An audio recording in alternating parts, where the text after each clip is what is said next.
This session is being recorded, and this is Siva Rahman, your IELTS instructor. And today we will focus on IELTS General Reading Part 1, and we will focus on IELTS Academic Reading Part 2. अगर हम general reading के part 1 की बात करते हैं तो इसके अंदर दो सवाल आपको हमेशा दिखेंगे। वो दो सवाल आप अपने जहन में नोट कर लीजिए। मैंने आपको पूरा पैटर्न और पीडीएफ फॉरवर्ड भी की हुई है, उसमें भी आपके पास है। आपके पास पहला सवाल है, देखें, ट्रू फॉल्स और नॉट गिवन। और दूसरा सवाल आपके पास आ रहा है मैचिंग इंफॉर्मेशन। अच्छा, ये क्यों लेस चैलेंजिंग मैं कहता हूं? लेस चैलेंजिंग है। लेस चैलेंजिंग होने की वजह ये है कि देखो, तुम्हारे पास जर्नल वालों ये सवाल अलग डेटा में से आता है, डेटा अलग है। और जब आप मैचिंग इंफॉर्मेशन का सवाल करेंगे उसके लिए डेटा अलग होगा। तो यानी कि एक डेटा एक सवाल। लेकिन जब हम एकेडमिक रीडिंग में जाते हैं तो एकेडमिक रीडिंग में ऐसा नहीं होता। आज एकेडमिक रीडिंग के अंदर देखें, आज जब इत्तेफाक से पार्ट 2 के अंदर वही ट्रू फॉल्स और नॉट गिवन और ब्लैंक्स आ गई हैं, लेकिन पार्ट 3 के अंदर जो सवाल है वो बिल्कुल वही है जो आजकल के पैटर्न पर है। पहला सवाल देखिए कौन सा आ रहा है। पहला सवाल है मैचिंग इंफॉर्मेशन। ये आजकल का सदाबहार पैटर्न चल रहा है, यही पेपर में फॉलो हो रहा है। फिर दूसरा सवाल कौन सा आ रहा है? दूसरा सवाल या तो लिस्ट ऑफ पीपल होता है, या फिर लिस्ट ऑफ पीपल के साथ आपको टू चॉइसेस मिलता है। टू चॉइसेस के साथ आपको फिर ब्लैंक्स होती है। देखते हैं आज हमें क्या मिल रहा है। अब देखो संडे सर, तीन चार चार सवाल बताते हैं। इन चार में से तीन सवाल लाजमी आते हैं। पहला सवाल मैचिंग इंफॉर्मेशन का है, which paragraph contains the following information. दूसरा सवाल आपके पास ब्लैंक्स आ गया। और तीसरा सवाल आप देखें, आपके पास लिस्ट ऑफ साइंटिस्ट आ गया। अगर लिस्ट ऑफ पीपल नहीं आएगा तो टू चॉइसेस आ जाएगा। यही आपके पास हमेशा पेपर पैटर्न सेट होगा। जब से आईएलटीएस ऑन कंप्यूटर हुआ है पेपर पैटर्न यही चल रहा है। ठीक है ना। मेरा मेरा कल भी स्टूडेंट पेपर देकर आया परसों। मैंने उससे भी पूछा, भाई पेपर पैटर्न बता दीजिए। सर सेम पैटर्न था जो आप बता। तो आप जहन में ये बात बिठा लेंगे, पेपर पैटर्न वही होगा जो सर आपको समझा रहे हैं, बता रहे हैं। ठीक है, क्योंकि स्टूडेंट्स रोजाना अपेयर हो रहे हैं, रिव्यूज आ रहे हैं। तो उससे सबसे ज्यादा रिलायबल इंफॉर्मेशन आपको वहीं से मिलेगी जिसके पार्टिसिपेंट्स अपेयर हो रहे हैं एवरीडे। चल आगे चलते हैं। अब आज हमारे पास पहले ट्रू फॉल्स और नॉट गिवन है। देखो, ट्रू फॉल्स और नॉट गिवन को सॉल्व करने का तरीका, टाइमर नोट कर लीजिए, ऊपर टाइमर आपका रीसेट कर देता हूं मैं। आपके पास 20 मिनट होते हैं कि आप इन दोनों सवाल को सॉल्व करेंगे। जैसे ही आपने स्टेटमेंट को पढ़ा, दोनों स्टेटमेंट्स पढ़ लीजिए पहले। Children must go to the school where they are registered. ठीक है। All arrivals after the register has closed are recorded as unauthorized absences. दो स्टेटमेंट्स लाजमी पढ़ो। सर दो स्टेटमेंट्स क्यों पढ़े? एक ही क्यों ना पढ़ लें या सारे क्यों ना पढ़ लें? देखो, दो स्टेटमेंट्स पढ़ने की वजह ये होती है कि अगर तुमने पहला स्टेटमेंट पढ़ा और वो नॉट गिवन है, नॉट गिवन का मतलब होता है ऐसी कोई इंफॉर्मेशन आपको नहीं मिलेगी, तो आप उसी एक स्टेटमेंट को लेकर अपना वक्त बर्बाद किए जाएंगे, ढूंढते रहेंगे। लेकिन अगर आपने दूसरा स्टेटमेंट पढ़ रखा है तो आपको उसके अल्फाज फौरन आपके जबान पर आ जाएंगे, तो आपको समझ आ जाएगी कि पहला वाला स्टेटमेंट ऐसी तो कोई बात ही नहीं हुई। देखिए, कहते हैं children must go to school where they are registered. Receiving a good full-time education will give your child the best possible start in life. Attending a school regularly and punctually is essential if children are to make the most of the opportunities available to them. The law says that parents must ensure that their child attends the school where he or she, मतलब where they are registered. आपको छोटा सा pen दे देते हैं, जल्दी से अपना जवाब मार्क कर दीजिए, ट्रू या false. It is absolutely it is absolutely true. इसमें कोई परेशानी की बात नहीं है। परेशानी अभी शुरू होगी। अब जैसे आपको एक जवाब मिला, अब आप सर की कौन सी टेक्निक फॉलो करेंगे? आपने दूसरे स्टेटमेंट के साथ एक और स्टेटमेंट अपने साथ ऐड कर लिया। ये देखिए, all arrivals after the register has closed are recorded as unauthorized absences। अच्छा, थोड़ा सा स्मार्ट रीडिंग कर लिया करो। स्मार्ट रीडिंग क्या हो रहा है कि यहाँ पर जो वर्ड्स लिखे हुए जैसे unauthorized absences, तो आपने इसको देखना शुरू किया और आपने इसको तलाश किया, unauthorized, unauthorized। देखें, after the register has closed, आपको ऐसे कोई वर्ड अगर नजर आ जाए तो आप फौरन ये देखें, अनएथोराइज एब्सेंस। ठीक है, आप पढ़िए। कहते हैं इफ योर चाइल्ड अराइव्स, लिखा हुआ है all arrivals after the register has closed। if your child arrives after the register has closed, बिल्कुल सेम मैच हो रहा है, after the register has closed without a good reason, this will be recorded, uh, recorded as an unauthorized absence। आपने ये बात पढ़ी और वो वाली बात पढ़ी, बताइए आपका जवाब ट्रू है या फॉल्स है? लगाइए निशान। इट इज एब्सोल्युटली, हम सेकंड पर है और पूरी आवाम ने जवाब ट्रू लगा दिया। बस देखो, यही वो प्रॉब्लम है जिसको तुम्हें समझना है। दो लोगों ने कहा फॉल्स, तो कुछ तो लोग तीसरे पे चले गए जो चली गई। अब देखो, पूरी आवाम का ट्रू आया। जी सर, बिल्कुल सही कह रहे हैं आप।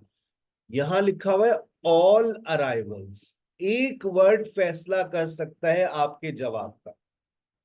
वो कहते हैं if your child arrives after the register has closed without a good reason। बेटा आप एब्सेंट क्यों थे? वो हमारी मम्मा छत से गिर गई थी। अच्छा, फिर क्या हुआ? कुछ नहीं हुआ, नीचे पूल था। अच्छा ना, लेकिन पूल में पानी नहीं था। अच्छा, फिर क्या हुआ? वो वहां हमने फोम के गद्दे रखे हुए थे। अच्छा अच्छा, तो बच गई। Without a good reason, all वहां लिखे ऑल अराइवल्स, वो कह रहे without a good reason. All arrivals, आप without a good reason, all arrivals. अब ये बात कॉन्ट्राडिक्टरी है। बेटा आप क्यों एब्सेंट थे? हमारी मम्मा बीमार थी। चलो इट्स ओके, बात समझ आती है। अब ऑल अराइवल, जी नहीं, अगर किसी अराइवल पे आपका कोई रीजन है, वैलिड है, तो उसको अनएथोराइज एब्सेंस कंसीडर नहीं किया जाएगा। वो कह रहे all arrivals after the register has close are recorded as unauthorise absence. जी नहीं, विदाउट अ गुड रीजन। चले एक और देखिएगा, बहुत जबरदस्त। एक और ऐड कर लीजिएगा। ये जवाब तो आप मार्क कर देंगे, मुझे उम्मीद है। If your child is absent from school you must send the school a letter to explain why. Staff who think a child is having difficulties at school will contact the parents। ठीक है, दोनों जवाब आप ही लगाएंगे। जी sir, हम लगाते हैं। If your child, ठीक है सर, लिखा हुआ है if your child has to miss school, जी sir, absent from school, you let the school know why, you must send the school a letter to explain why। जी sir, आ गई बात समझ। दूसरा पढ़िए। If you know or think that your child is having difficulties, देखिए लिखा हुआ है child is having difficulties attending school should contact the school. आपने ये भी पढ़ ली बात। अब इन दोनों बातों को पढ़ने के बाद जवाब मार्क कीजिए अपना, 3 का भी और 4 का भी। Very good,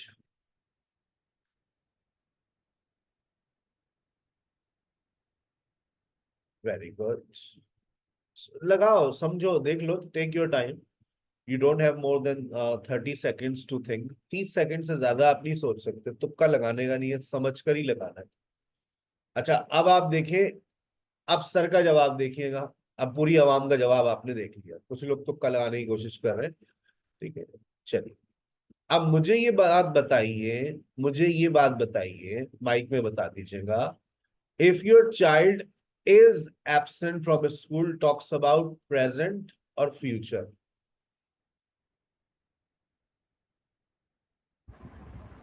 present sir. Present. present, अच्छा, अब इधर Present. present, if your child has to miss school, it's present और फ्यूचर। अगर future, आपके बच्चे को स्कूल से छुट्टी करनी है, present, future, फ्यूचर। अब सर की ये टेक्निक याद रखना कि ये वाली बात और ये वाली बात दोनों अलग अलग बातें हैं, हो गई है, क्रॉस लगी है एक बात पर। फिर वो कहता है you must send the school a letter. तुम्हें कहीं पर लेटर दिखा? दोनों बातें क्रॉस हो गई, ना लेटर की कोई बात है, वहां प्रेजेंट है। अब बताओ ये जवाब क्या होगा? ना लेटर का, not given, not given, false, not given, not given. अब यही बात समझनी है जो स्टूडेंट जिसको फॉल्स लिख कर आते हैं, सबसे बड़ा मसला यही है। ये सर देखें प्यारे सर, इफ योर चाइल्ड लिखा हुआ है एब्सेंट फ्रॉम स्कूल, देखें सर लिखा है मिस स्कूल, एक ही बात है sir. You must send the school your, sir वहां लिखा हुआ है vital, it is vital that you let the school know. वहां लिखा है सेंड अ लेटर, लेटर की बात कहाँ हुई है? ऐसी तो कोई बात ही नहीं हुई है। अगर आपका बच्चा गैर हाजिर है, ये प्रेजेंट है, ये फ्यूचर है, ना ऐसी कोई बात हुई है ना ऐसी कोई बात हुई है, दो क्रॉस लग गए तो तुम्हारा जवाब हो गया नॉट गिवन। अब वहां पर देखो क्या लिखा हुआ है, इफ यू नो। बताओ यहां पर यू से क्या मुराद है?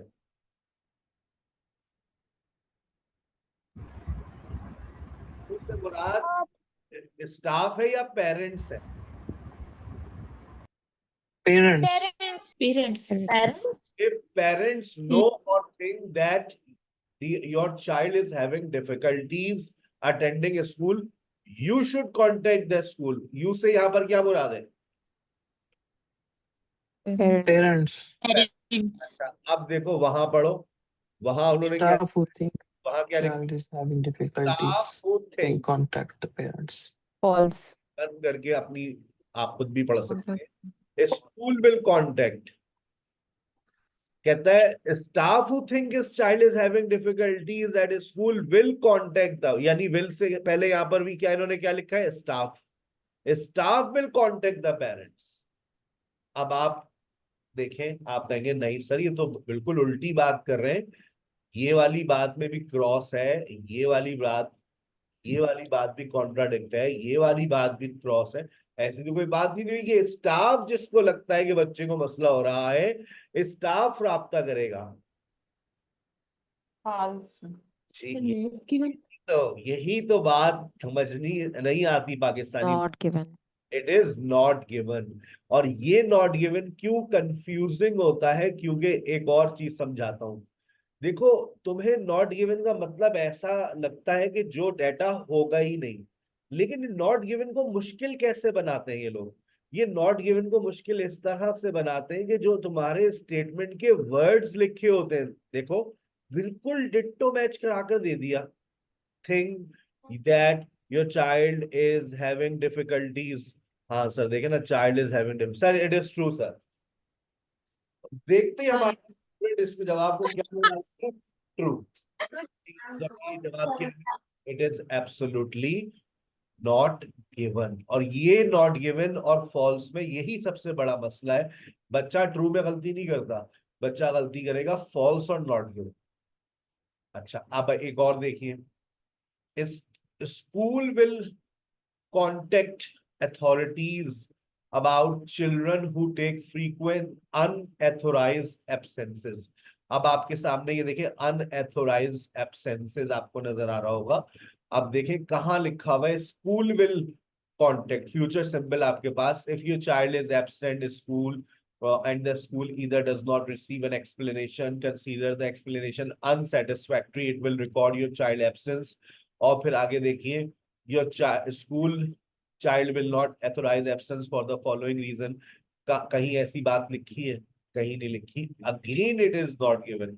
सर क्या ऐसा हो सकता है कि तीन नॉट गिवन एक साथ आ जाए? आ गए हैं। और बच्चा अब यहाँ पर सबसे ज्यादा, जबकि है पांच, लेकिन सबसे ज्यादा स्टूडेंट्स यहाँ उनको प्रेशर मिलता है कि ये तो हमें तो कुछ मिल ही नहीं रहा, और जिनको मिल जाता है वो जवाब गलत लगा कर आते हैं। ठीक है, चले अब हम जा रहे हैं एक और नए सवाल की तरफ। ये है आपके लिए मैचिंग इंफॉर्मेशन। यहां पर ये भी लिखा हुआ है, you may use any letter more than once. आप एक से ज्यादा, मेरे बहुत सारे रिकॉर्डेड लेक्चर्स अवेलेबल होते हैं, जो पार्ट 1 के ऊपर भी है, पार्ट 2 पर भी है, पार्ट 3 पर भी है। अगर आप सुनना चाह रहे हैं तो मैं आपके ग्रुप्स में शेयर कर दूंगा। एक वो 2 वीक्स का प्लान भी है, और उसको अगर आप सीक्वेंस में सुनेंगे तो आपको बहुत सारे एक साथ ट्रू फॉल्स और नॉट गिवन के आंसर्स, सॉल्यूशंस सुनने को मिल जाएंगे। और मैंने कल भी कहा था, आज भी कह रहा हूँ, कोशिश करो पार्ट वाइज तैयारी करो। जैसे संडे बता दिया है कि पार्ट 1 में ये 2 सवाल आएंगे, तो इन 2 सवाल की प्रैक्टिस करो। फिर पार्ट 2 में संडे बता दिया सिर्फ ये 3-4 सवाल आएंगे या फिर ब्लैंक्स आएंगे, सिर्फ उसकी प्रैक्टिस करो। फिर पार्ट 3 पर आ जाओ, उसके बाद फिर मॉक टेस्ट फॉलो करते रहो। अब मैचिंग इंफॉर्मेशन का सवाल, पेपर में हेडिंग डाल दो, मैचिंग इंफॉर्मेशन। मैचिंग इंफॉर्मेशन के सवाल को सॉल्व करने का तरीका समाप्त फरमाइए। आपको मैचिंग इंफॉर्मेशन के अंदर की पॉइंट सबसे पहले निकालना। पूरा क्वेश्चन आप पहले पढ़ेंगे, ये लाजमी है। हर सवाल को सॉल्व करने का अलग तरीका होता है। अब मैंने यहाँ पे पढ़ना शुरू किया, छोटे छोटे पॉइंट्स हैं। बजाहिर सर इसमें तो कोई मसला नहीं होगा, बिल्कुल आप सही कह रहे हैं, मसला नहीं होगा।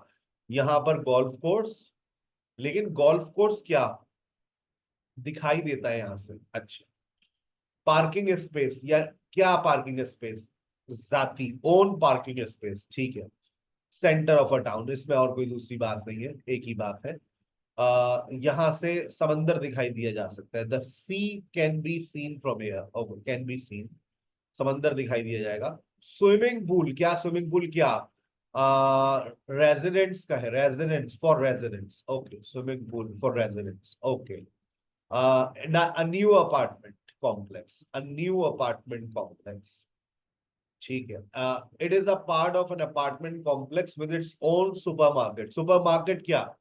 Supermarket part of an apartment complex, part of an apartment complex. मेरी कोशिश होती है, मैं जब की पॉइंट्स निकालू ना, वो कॉम्बिनेशंस में निकालू। जब भी मैं ये बात कर रहा हूँ, इसका क्या?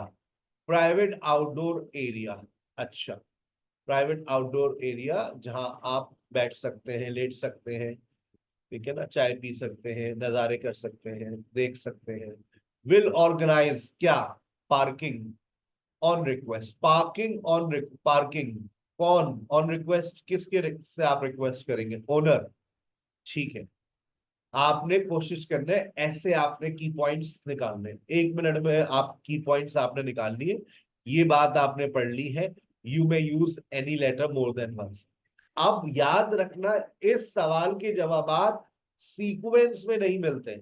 ऐसा नहीं है कि आप पहले 6 का जवाब तलाश करेंगे, फिर 7, फिर 8, फिर 9, फिर 10, फिर 11, फिर 12, नहीं, ऐसा नहीं होता है। अब आप क्या करेंगे? आप डेटा को सीक्वेंस में पढ़ेंगे, आपको 6 to 13 को ही जवाब मिल जाएगा।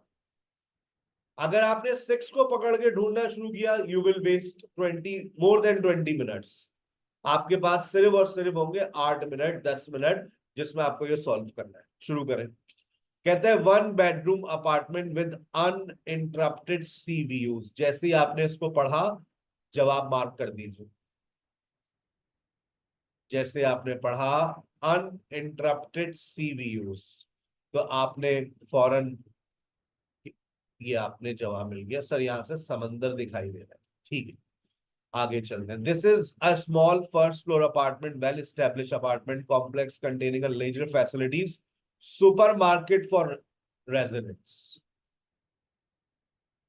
Super market for residents, super market for residents, super market for residents, super apartment with its own super market. आपने जवाब दे दिया। On the edge of town, cafe, restaurant, on street parking. अब पार्किंग देखो, अब यहां पर सर डिफिकल्टी कहां होती है?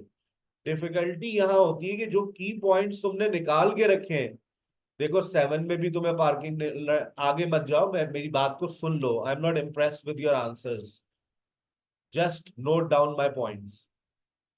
जब आपने की पॉइंट्स निकाले, तो वो की पॉइंट्स आपको मुख्तलिफ पैराग्राफ से मैच होना शुरू हो जाएंगे और आपको लगेगा शायद ये वाली पार्किंग, आपको लगेगा शायद वो ओनर वाली पार्किंग, लेकिन ऐसा कुछ भी नहीं। तो you have to be careful, आपके की पॉइंट्स मैच होंगे।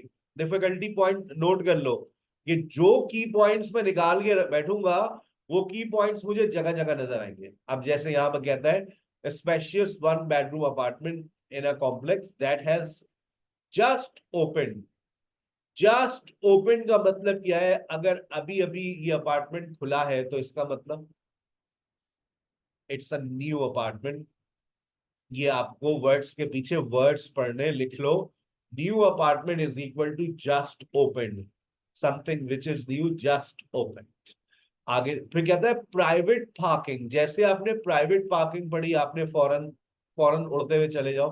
Private parking is equal to आपकी जाती पार्किंग, ओन पार्किंग। कहाँ मिला? जो जिस पैराग्राफ में पॉइंट मिलता है आपने बता दिया। It is located in quite unspoiled village, local cafe, restaurants, fabulous golf courses।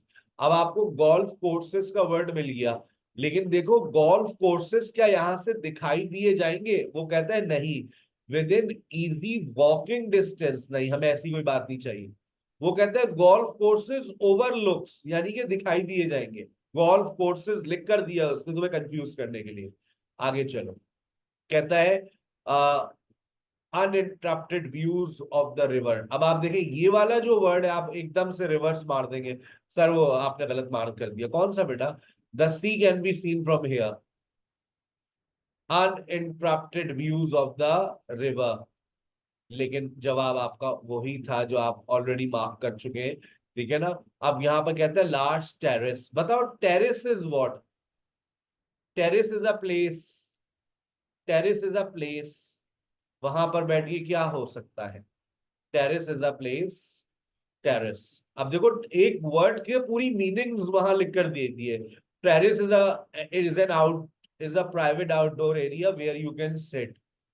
तो ये आपको पूरा इसने स्टेटमेंट दिया, वहां एक वर्ड लिख दिया। Your answer goes with C. Are truly location in dash pleasant drive coast amenities. Owner, अब देखो ओनर लिख कर दे दिया, ये आपको कंफ्यूज कर रहा है। Owner owner is equal, owner के साथ पार्किंग चाहिए मुझे, ऐसा कोई वहां नहीं, कुछ नहीं लिखा हुआ। आगे चलिए, 2 bedroom apartment in a complex with its own pool. जैसे आपने विद इट्स ओन पूल पढ़ा आप फौरन पूल पे चले गए। जाइए पूल पे जाइए। विद इट्स ओन पूल, आपने कहा सर बस मिल गया, tension not, own pool and beautiful view of national park, a peaceful location. अब देखा हुआ फ्रॉम द टाउन सेंटर। अब टाउन सेंटर कहाँ लिखा था? देखो ये वो कीवर्ड है जो तुम्हें मिला है, टाउन सेंटर। कहाँ था टाउन सेंटर? टाउन सेंटर आ रहा है, टाउन सेंटर नजर, town centre. It is a new apartment, नहीं है, टाउन सेंटर था। देखो कहाँ है town centre? It is in the centre of the town, ये वाला देखो, सेंटर ऑफ अ टाउन। अब देखो ये वाली जो बात है ना, अब तुम्हें बच्चे गलतियां करना शुरू कर देते हैं। मैंने आपसे कहा ना कि जो कीवर्ड्स निकालोगे वो तुम्हें मिलेंगे। वो कह रहे हैं it is in the town centre, लेकिन वहां क्या लिखा हुआ है? वहां क्या लिखा हुआ है? कहता है 3 kilometre from the town centre. देख रहे हैं आप? 3 kilometre from the town centre. Your answer goes wrong, तो this is not your answer. आप को ये मिस गाइड करता है। फिर गोल्फ कोर्सेज आ गया। दिख रहे हैं गोल्फ कोर्सेज यहां से? दिख रहे हैं? दिख रहे हैं गोल्फ कोर्सेज? नहीं, वो कह रहा है विद इन इजी रीच, आसानी से आप पहुंच सकते हैं। दिख नहीं रहे? Oh I see. Modern 1 bedroom first floor apartment, owners residence on the ground floor. Owner फिर आ गया, ओनर के साथ पार्किंग चाहिए। The great location offer easy access, fantastic town, 5 minutes drive, supermarket, bank, cafe, 10 minutes walk, new shopping centre, cinema. Waste of time. Sir ऐसा हो सकता है कि कुछ भी ना मिले? बिल्कुल हो सकता है, कुछ नहीं मिला इससे आप waste of time. 1 bedroom apartment furnished offering high standard of comfort situated peaceful location। क्या है ये? अपार्टमेंट पीसफुल लोकेशन, ऐसा कुछ भी नहीं है।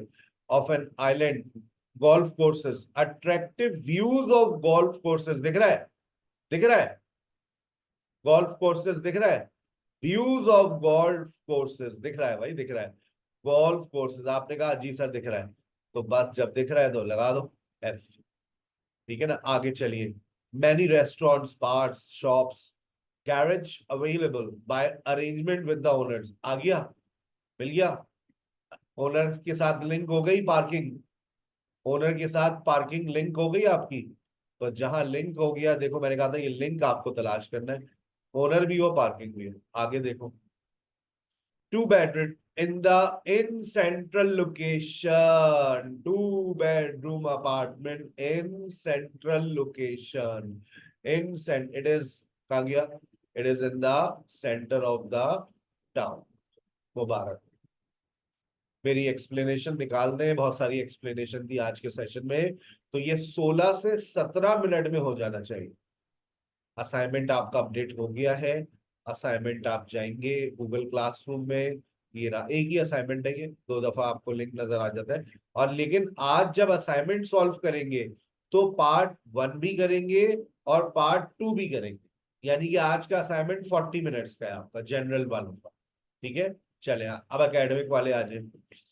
एकेडमिक रीडिंग का जो मैं पार्ट 2 करवाता हूं, नोट कर ले जर्नल वाले मेरी बात, एकेडमिक वालों का जो मैं पार्ट 2 सॉल्व करवाता हूं वो जनरल वालों का पार्ट 3 बनकर आ सकता है। जी हाँ, जनरल वालों के पार्ट 3 की भी वैरायटी ये बनकर आ सकती है, देखी जाती है, क्योंकि इसके अंदर आपके पास मैचिंग इंफॉर्मेशन है, ब्लैंक्स है और लिस्ट ऑफ पीपल है, और ये भी आपका कोर्स का हिस्सा है। अब इस सवाल को कैसे सॉल्व करेंगे, इसका टाइमर रीसेट कर देते हैं। आपके पास 20 मिनट है और 20 मिनट में अब ये 3 सवाल आपको सॉल्व करने हैं लाजमी तौर पर। तो जब आपको इस 3 सवाल दे दिए जाते हैं तो इन 3 सवाल को सबसे पहले आप करते हैं स्कैनिंग। अच्छा देखो, मुझे मेरी बात चाहो तो नोट कर लेना, उर्दू में नोट कर लेना, आपको मैचिंग इंफॉर्मेशन के जवाबात कहां पर है ये आपको नहीं पता, आप पूरा डेटा सर्च कर ले, नहीं पता, एमन पूरा डेटा सर्च कर लो, नहीं पता, ठीक है। लेकिन अगर तुम इसके अंदर कुछ चीजों को स्कैन कर लो, जैसे फॉर एग्जांपल अब तुम्हारे पास यहां पर है जियो इंजीनियरिंग प्रोजेक्ट्स, तुम ब्लैंक्स को स्कैन कर लो, तो मैं यहां पर कोई ऐसे वर्ड्स में निकाल कर देता हूं जिसको हम पैराफ्रेज नहीं कर सकते, जैसे यहाँ स्पेस क्राफ्ट नहीं बदल सकता, चाहिए, फिर यहाँ पर अर्थ बदल सकता है, और कोई वर्ड देखता हूं, ये वाला वर्ड ये नहीं बदल सकता, ठीक है। फिर उसके बाद और आगे चलते हैं, आइसबर्ग्स ये नहीं बदल सकता, ग्रीनलैंड आइस शीट्स ये नहीं बदल सकता, और रशियन आर्किटेक्ट ये नहीं बदल सकता। ये वर्ड ऐसे मैंने स्कैन कर लिए जो बदल नहीं सकते। फिर मैं थोड़ा सा और आगे चला तो अब मेरे पास लिस्ट ऑफ साइंटिस्ट है। अच्छा अब इसकी बात जरा नोट करो, लिस्ट ऑफ साइंटिस्ट के जो नाम होते हैं, मेरे पास 2 बच्चों के मैसेज आए थे, ये सवाल समझ नहीं आ रहा। देखो, लिस्ट ऑफ पीपल हो, लिस्ट ऑफ साइंटिस्ट हो, लिस्ट ऑफ रिसर्चर्स हो, याद रखना, याद रखना, इनके नाम सीक्वेंस में मिलेंगे, इनके नाम सीक्वेंस में मिलेंगे। अब आपने स्टेटमेंट्स की तादाद को देखना है, तो देखा 4 है, और ऊपर कोई ऐसा स्टेटमेंट भी नहीं लिखा, you may use any letter more than once. समझना बात को बेटा, नाम भी 4, स्टेटमेंट भी 4, और कहीं नहीं लिखा हुआ you may use any letter more than once. तो बात समझ आ गई कि एक राइटर का लेटर एक ही दफा इस्तेमाल किया जाएगा। ये तो आसान कर दिया इन्होंने, 4 राइटर की 4 बातें आपको, 4 साइंटिस्ट की 4 बातें आपको तलाश करनी। तो अब हम क्या करेंगे, हम रिवर्स गियर लगाएंगे, और रिवर्स गियर लगाकर हम देखेंगे कि इसका नाम कहां पर है। तो आपने इसका नाम फौरन आपने पकड़ लिया। अच्छा ये बात कैसे पता चलती है कि ये नाम इससे पहले नहीं है, तो हर नाम से आगे उनकी जन्म कुंडली लिखी जाती है। Adviser for the world wildlife funds international marketing programme. ये इनकी जन्म कुंडली। अच्छा, आप डीएल को तलाश करें। डीएल, डीएल तो आप ऊपर चलते हुए जा रहे हैं। Sales doctor DL from the university of dash dash dash dash. ये इनकी जन्म कुंडली लिखी हुई है। इसका मतलब ये होता है कि ये नाम इससे पहले नहीं मिलेगा। फिर आपने डॉक्टर फिल को देखना है, तो doctor Phil, doctor Phil, doctor Phil, doctor Phil, doctor Phil की आगे जन्म कुंडली लिखी हुई है, देखो। यूएस बेस्ड पैसिफिक, ये एक ये नेचुरल स्टाइल है इनका पेपर का। ठीक है, अब रॉजर एंजल को आपको देखना है। क्यों देखूं मैं रॉजर एंजल को? मैं रॉजर एंजल को क्यों देखूं भाई? एक सवाल है। अगर मैंने 3 राइटर्स का नाम पढ़ लिया और उनका जवाब दे दिया, तो बताओ मुझे, माइक में बताओ, क्या मुझे रॉजर एंजल को ढूंढने की जरूरत पड़ेगी? अगर मैंने नहीं वो सर, उसके नो मिड में मिल सर, जाएगा। तो जरूरत जब नहीं पड़ेगी। हम 3 राइटर्स को पढ़ लेते, वो चौथा होगा, वो चौथा होगा। हमने 3 राइटर्स को रिवर्स गेयर लगाकर 3 को ढूंढ लिया, तो ऑटोमेटिकली जो बचेगा वो किसके साथ चला जाएगा? Fourth one, fourth one. आपको मेरी टेक्निक याद रहेगी, this is time saving technique. अच्छा, अब मैंने ये बात नोट कर ली कि मेरे 3 राइटर्स कहां पर बैठे हुए। ठीक है, मैं आपको 3 मिनट के अंदर इसका जवाब देने का, आप खुद देंगे जवाब, मैं नहीं दूंगा। You will give the answer. मैंने सिर्फ टेक्निक दी आपको। मैंने क्या किया, मैंने लिस्ट ऑफ साइंटिस्ट का रिवर्स गेयर लगाया, 3 राइटर्स के नाम को मैंने हाईलाइट कर लिया। अब चाहे तो लिख लीजिएगा अपने पास बात, या मेरे इस लेक्चर को 3 दफा सुन लेना कि किस तरह से सर ने लिस्ट ऑफ पीपल के जवाबात को ढूंढा। अब तुम सिर्फ इन पॉइंट्स को पढ़ो।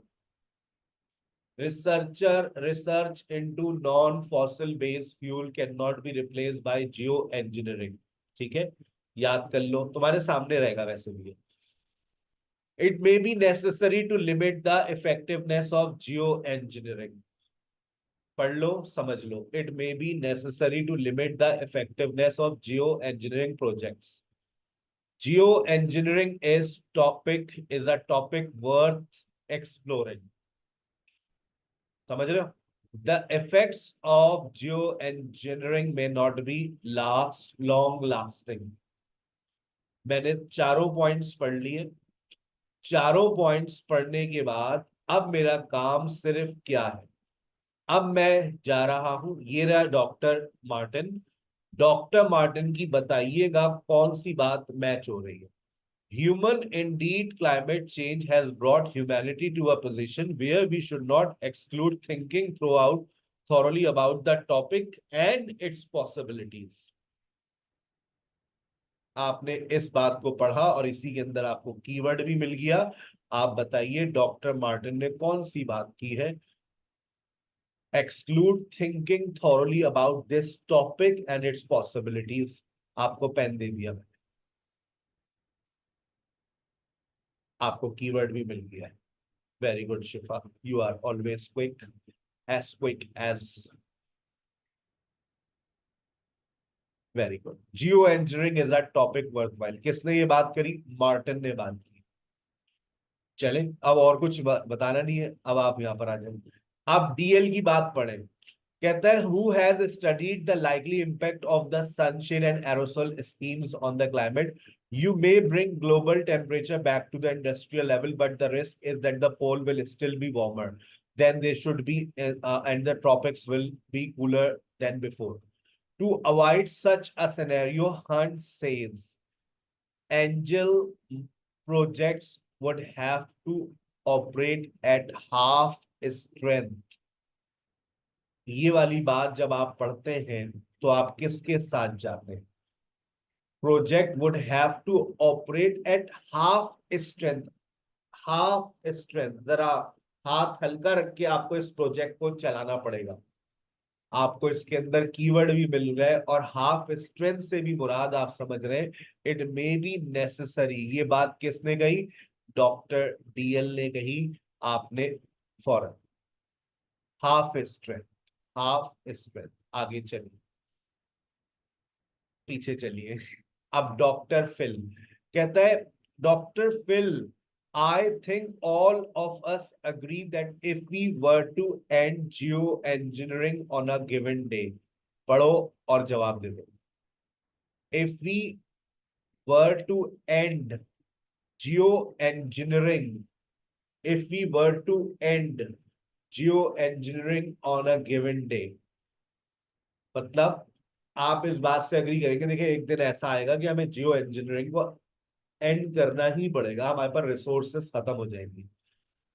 All of us agree that if we were to end, it means the effects of geoengineering may not be last long lasting.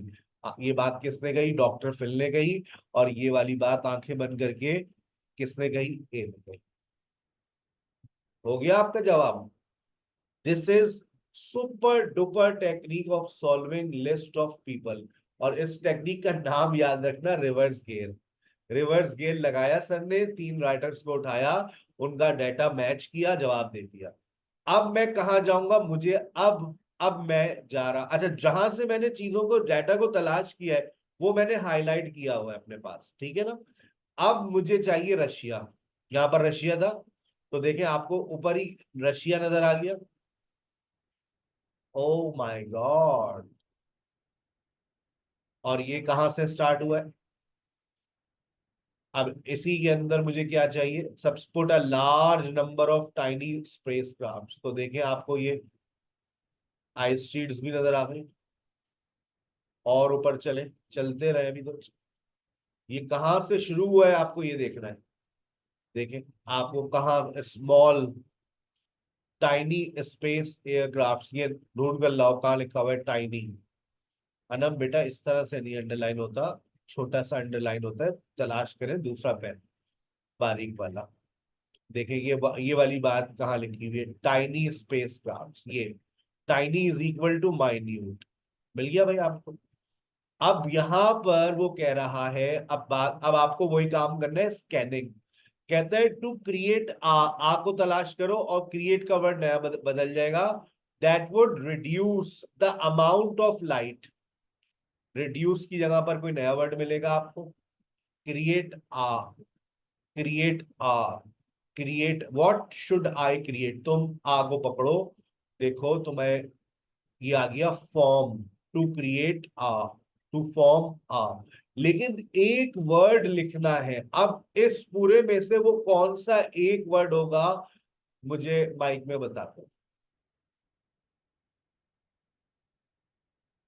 जो आपकी शेड को कम कर देता है। गाड़ी में भी लगाते हैं आप लोग, कॉमन सेंस यूज करें। ट्रांसपेरेंट क्या लिखो? गाड़ी में ट्रांसपेरेंट लगाते हो या गाड़ी के अंदर सन शेड लगाते हो? कॉमन सेंस यूज करें,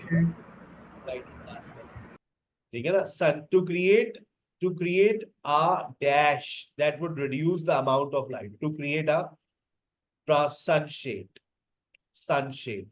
आगे चलिए, place dash in the sea. अब जरा समंदर को ढूंढो, 31। समंदर समंदर समंदर समंदर समंदर समंदर, देखो समंदर में जाओ, तुम्हें समंदर नजर आएगा। जहां समंदर तुम्हें नजर आ जाए वहां बताओ समंदर के अंदर क्या डालने जा रहे हो।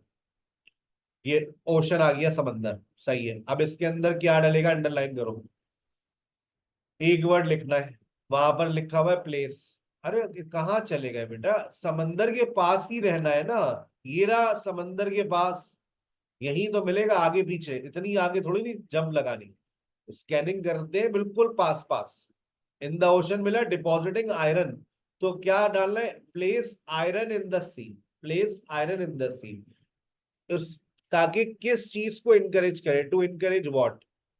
To encourage dash to form, to encourage, to stimulate, आगे लिखा हुआ है to stimulate the growth of, growth is equal to form. और जवाब आपने को मिल गया एल्गाए। आगे चलिए, आगे चलिए। अब मुझे क्या चाहिए? ये चाहिए एरोसोल स्प्रेज। पहले तलाश करो, ये स्प्रेज तुम्हें मिलने चाहिए। देखो एरोसोल स्प्रेज लेकर आओ पहले। ये मिल गया आपको, देख। ये कहलाती है स्मार्ट रीडिंग, ये कहलाती है स्कैनिंग।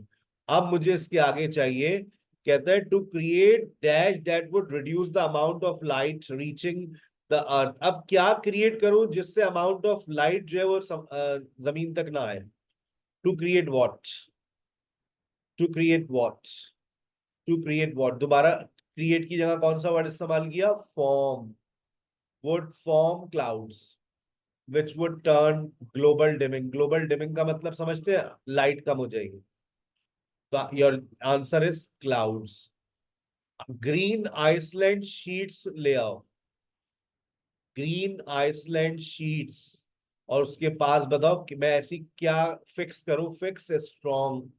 आगे पीछे पढ़ो, पूरा सेंटेंस पढ़ो, ये मिल गया। अब आगे बताओ क्या स्ट्रॉन्ग, क्या फिक्स स्ट्रॉन्ग? ये high tension cables. Fix high tension strong cables to prevent icebergs moving into the sea. अब मुझे रशियन आर्टिक चाहिए, मिल गया आपको Russian Arctic. To allow the to reflect radiation. To allow the, बताओ वो कौन सी चीज है जो रेडिएशन को रिफ्लेक्ट करेगी? देखो, रिफ्लेक्ट का वर्ड तलाश करो, रेडिएशन का वर्ड तलाश करो। जी नहीं, रिफ्लेक्ट का वर्ड मिल गया आपको, रिफ्लेक्टेड। वो कौन सी चीज है? दांत से पकड़ो, रिफ्लेक्ट। देखो जहां कीवर्ड मिला करे ना वहीं रहा करो। Radiation to be reflected by the, बस ये है तुम्हारा इसी के अंदर जवाब। तुमने दा से पकड़ना है, दा से तुमने पकड़ लिया स्नो। उसके बाद आगे चलो, देखो कोई ऐसा वर्ड है जिसका मतलब है चेंज द डायरेक्शन ऑफ। एक वर्ड ने change the direction of. Change the direction of is equal to change the direction of. नहीं बेटा, स्लो डाउन का मतलब चेंज द डायरेक्शन ऑफ है। री रूटिंग इज मीन्स ना बेटा, कहाँ जा रहे हो? री routing is change the direction of. री रूटिंग का मतलब है चेंज द डायरेक्शन ऑफ। किसकी डायरेक्शन को बदल रहे हैं? River, river, river. आ गई बात समझ? मुबारक हो, दे दिया आपने सारे जवाब। रिवर्स गेयर लगा के मैंने देखो सारी ब्लैंक्स निपटा दी। अब तुम्हारे पास, अब देखो ये वाला जवाब, वो कहता है which paragraph contains the following information. अब आप कहेंगे हमें क्या बता भाई, ये कहां पर इतने सारे पैराग्राफ आपने दे दिए हैं और आपने अब इस 3 नंबर के सवाल को सॉल्व करना है। अच्छा, ये सवाल सिर्फ 5 नंबर का ही आता है, आज 3 नंबर का आया हुआ है। और सॉल्व करने का तरीकेकार यही होता है जो सर ने आपको बताया। तुम अगर पहले ये सॉल्व करने बैठोगे पूरा डेटा छान मारोगे। अब तुम्हें पता है कि तुम्हें ये जवाब कहां से मिलेगा, तुमने ए में कुछ भी कोई जवाब नहीं लगाया। तो अब ए में से आप देखते हैं, पहले इसका कीवर्ड्स निकालते हैं। Mention of geo engineering project, earlier natural phenomena. Earlier natural phenomena क्या होता है याद करोगे आज। An geo engineering project, an example of successful use of geoengineering, a common definition of geoengineering। definition चाहिए मुझे, आइए। और इसके लिए आपको पढ़ना पड़ता है, थॉरो रीडिंग करनी पड़ती है। अब तुम इस 3 नंबर के लिए अगर सारे पैराग्राफ्स पढ़ने बैठ जाते तो तुम यही सवाल लेकर बैठे रहते, तुम्हारा 10 नंबर का सवाल तुम निपटा चुके हो। ठीक है ना? और अगर टाइमर देखे, स्टिल यू हैव 4 मिनट्स। मेरी एक्सप्लेनेशन निकाल दो तो तुमने सवाल कर लिया है तकरीबन 13 मिनट में। अब तुम्हारे पास 3 मिनट और है, 3 मिनट में जवाब दे देना। 16 मिनट का टारगेट सेट कर लो कि तुम्हें पार्ट 2 16 मिनट में करना है, 16 से 17 मिनट। और जब भी अक्सर बच्चे कहते हैं सर हमारा पेपर जल्दी हो गया था, बाकी लोग तो बैठे हुए परेशान, पेपर ही नहीं हुआ। Time management is the biggest issue in IELTS reading. वही मैं डे 1 से आप लोगों को सिखाता हूँ।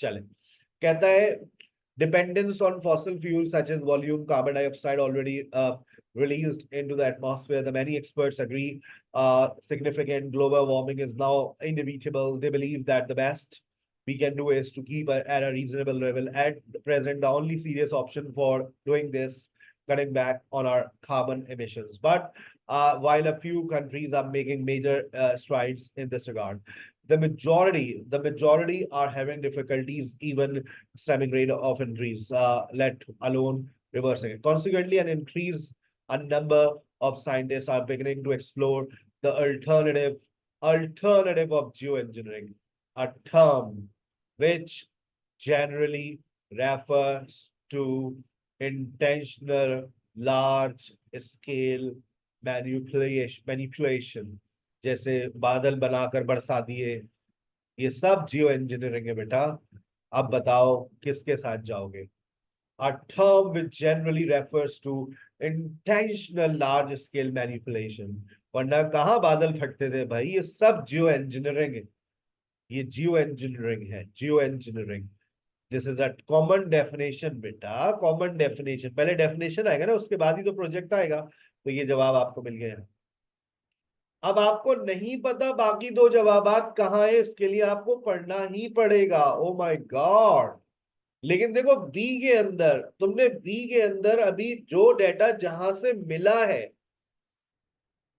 जो ऊपर वाला तुमने डाटा नहीं पढ़ा, कहता है geo engineering has been shown to work. बस पहली लाइन ने तुम्हें जवाब दे दिया। इसका अमली नमूना पेश किया जा चुका है at least on a small localised scale. इसका अमली नमूना पेश किया जा चुका है। It means an example of a successful geo engineering. आगे चलिए।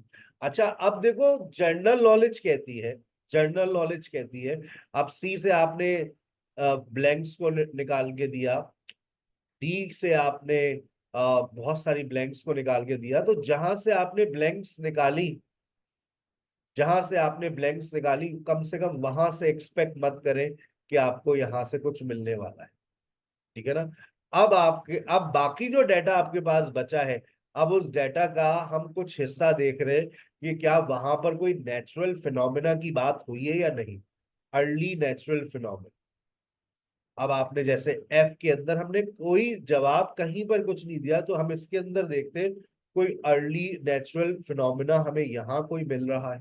तो हमने देखा अर्ली नेचुरल फिनोमिना, हमने यहाँ पर भी ऐसा कोई वर्ड नहीं मिला। फिर हमने यहाँ देखा कोई कोई यहाँ पर हमें अर्ली नेचुरल फिनोमिना मिल जाए, तो लिखा हुआ है geo engineering project early natural phenomena. कोई अर्ली का वर्ड हो, कोई नेचुरल फिनोमिना हो, नहीं, ऐसा यहाँ पे भी कुछ नहीं मिला।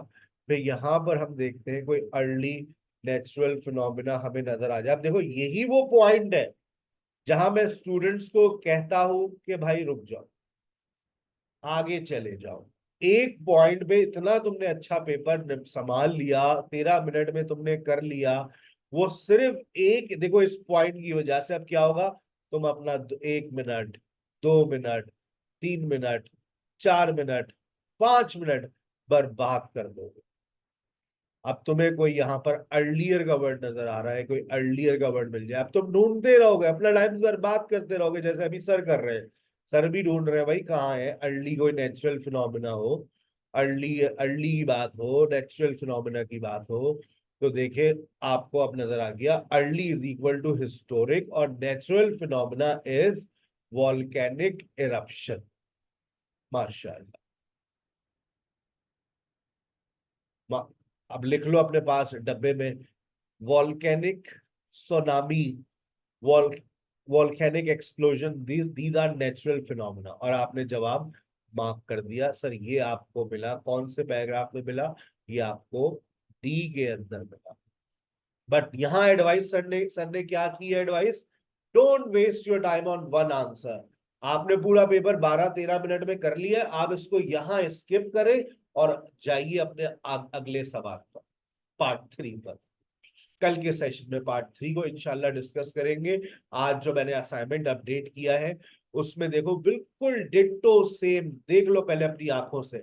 ये एकेडमिक रीडिंग है, मैंने इसके अंदर एक ही असाइनमेंट है, ये दो दो दफा आ जाता है हमारी। और इसके अंदर देखो पार्ट 1 के अंदर वही 2 ब्लैंक्स है और ट्रू फॉल्स और नॉट गिवन है, कर लोगे तुम लोग, कोई मसला नहीं है, कल समझाया है। तो आज पार्ट 2 के अंदर देखो पहले क्या है, नो मोर देन 2 वर्ड्स, कर लोगे। फिर उसके बाद क्या है, लिस्ट ऑफ पीपल। फिर उसके बाद क्या है, अब देखो जो सवाल मैचिंग इंफॉर्मेशन का शुरू में था वो आखिर में आ गया, कोई मसला नहीं। तो सर अब हम कैसे करेंगे? वही स्टाइल फॉलो करना। अरे सर यहाँ तो बहुत सारे नाम है, सबको तलाश करना। कितने नंबर मिलेंगे? 1 2 3 4 नंबर इसके मिलेंगे। ठीक है, कहीं पर नहीं लिखा हुआ you may use any letter more than once, यानी कि 4 लोगों की 4 बातें तलाश करनी है।